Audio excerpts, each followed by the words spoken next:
And so this filament now gets really, really hot. And the light bulb was invented by Thomas Edison way back. And the challenge was, they realized when you put electricity through certain wires because of the resistance, it'll get hot. And if you get anything hot enough, it'll glow.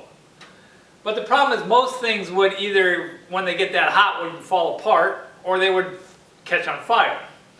And they catch on fire because of the oxygen in the atmosphere. So what they had to do is to create a filament that they could encase, and originally they would encase it in a vacuum. That's why the ball around it, the glass ball around it, was a vacuum to suck out all the air, so then it couldn't catch on fire, and then you could raise it up to several thousand degrees so it would give off light. When Edison first did it, that was the hardest thing, was to figure out that filament. He went through 90 to 100 different objects before he found a filament that would work. And it was still not good. I mean, his light bulbs would last anywhere from 2 to 4 hours and then they would burn out.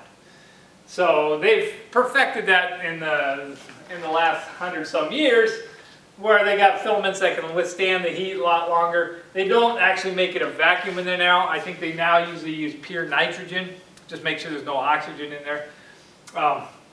And so they can make them last longer.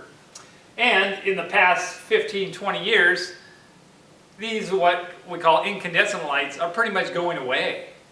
Now everybody uses LED lights because they're way more efficient. They're cool, they give off as much light, and they do it with a lot less energy.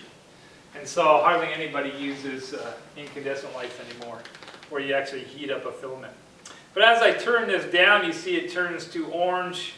And if I keep going, I'm not sure the camera can pick this up, but you'll see it goes to orange. But the whole thing is getting fainter. You see how these all get fainter? It's getting fainter and shifting towards longer wavelengths as it goes. And that was orange, and if I keep going down, I can see it. It gets down to almost a red glow here. Just a barely tiny little glow there. I'm not sure the camera can pick that up. All right, so that is blackbody radiation.